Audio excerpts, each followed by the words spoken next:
so intoxicated by the sheer pleasure of this award that I think I have enough giddy-headedness and lightheartedness to share all round.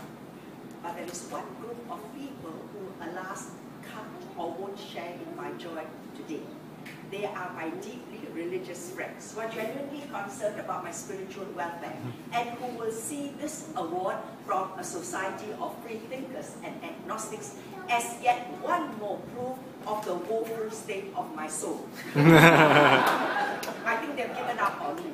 If I dare tell them that it has taken me 30 years, can you hear me clearly? Yes. Yes.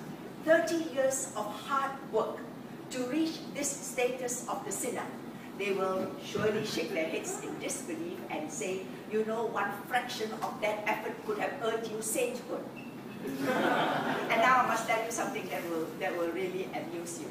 One of my dates, who's not really religious, but he is terrified, he is very nervous about this atheistic disposition of mine, and he swears he will never take me out on a rainy day, just in case he stands beside me in a thunderstorm and the divine thunderbolt hits the wrong target.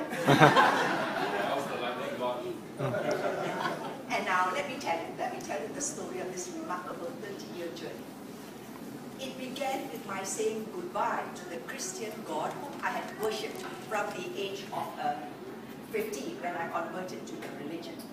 Now it is said that the reprobate is instantly punished with a huge God-shaped hole in his inner being, rather like a crater blasted out of the ground by a catastrophic volcanic eruption. This is of course just a fanciful way of saying that religion is so important for a person's well-being that its abandonment would lead to an unfillable void, a deep, dark, screaming abyss of despair. Now, at age 40, when I left the Roman Catholic faith, I found to my great relief that I suffered none of the torment of this God-shaped hole. Instead of a fearsome abyss, I looked upon a bright, open, shining expanse of ground ready to be built on anew. Instead of despair, I felt only elation at the thought that I could begin to construct my own paradigm of faith, belief, convictions, hope, guidance, to replace the one that had been imposed on me by the teachings of the church. If it is true that learning begins with unlearning and creation begins with destruction, then I had a lot of demolition work to do. Out came my wrecking ball, which I used with great gusto to swing against, to destroy once and for all the contradictions of my old religion. They mainly had to do with a perfect God, who alas created imperfect men, whose imperfections could condemn them to eternal punishment. An all-powerful, all-loving God, who alas was either not loving enough to save his children from unspeakable suffering, or not powerful enough to do so. For years, when I was God's defender and apologist, I have been deeply troubled by these contradictions, which led to all kinds of paradoxes. I had rather cunningly borrowed the theist's ingenious strategy of getting around this problem by describing God hypothetical, very clumsy word, but I'll repeat it, useful but clumsy word, by describing God hypothetical, that is, using the language of negatives only.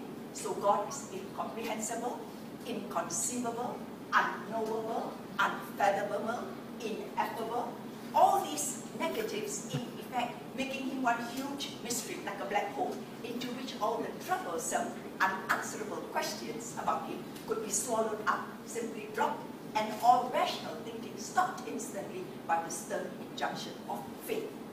I was determined that such a deity causing confusion and distress all round would not be part of my new paradigm.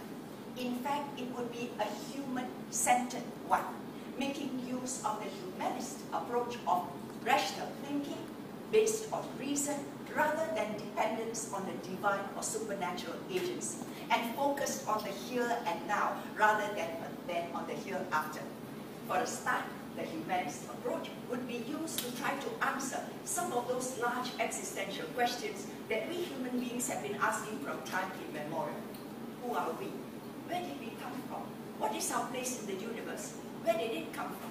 You know, this avid seeking of knowledge about the reality around us is inborn in us human beings, and hence factual knowledge would be a very important part of my paradigm.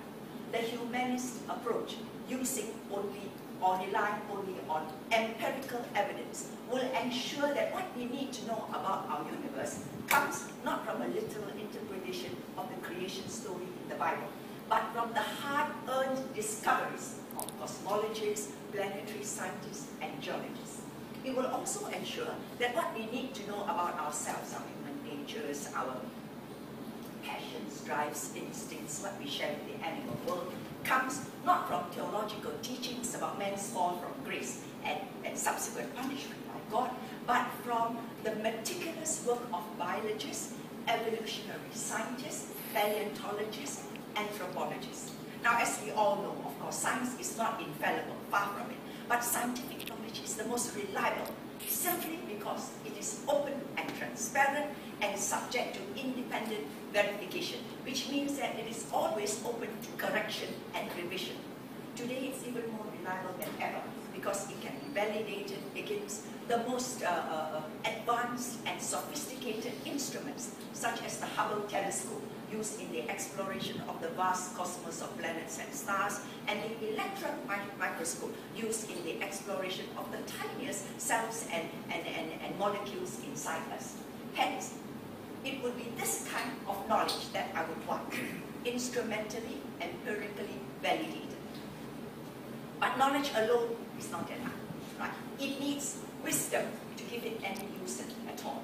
In fact, even the most extensive, the most advanced knowledge will be quite worthless, like a string of zeros, without the integral of wisdom to confer value upon it. Hence, I would need both knowledge and wisdom in equal parts for my paradigm. You can see how ambitious it is getting. So to construct the second part of my paradigm, I needed to ask a set of different questions. How should we behave towards each other? What ought we to do to live good, useful lives? How do we give meaning to our existence? Now, for these answers, I had to leave the domain of scientific fact and go to an equally vast and important domain concerned with values, religious, ethical, philosophical systems, folkloric traditions of myth and ritual, even primal aboriginal belief systems. Here is a huge heritage of human wisdom that has been amassed down the ages that uniquely defines our species. Here is a veritable Alibaba's cave of treasures, which the wisdom seeker, the truth seeker, can pick and choose from. Yes, I wanted to pick and choose because I firmly believe that it is not given to any one religion to claim monopoly of truth. It is not given to any one philosophical system to claim totality of wisdom. Each is in fact just one part, one facet of a vast storehouse of human intuitions that has come down to us that belongs to everyone. A storehouse that is moreover still growing because the human spirit never ceases questing. In fact, wisdom seeking is always a work in progress, never a finished process. Living now in the new millennium, I felt myself to be extremely lucky in being the inheritor of a huge legacy of hundreds of years worth, no, thousands of years worth of wisdom, right, that is virtually here at my feet for my taking. I remember the great joy I felt when I made this or that selection from this or that religion to take home to build my paradigm.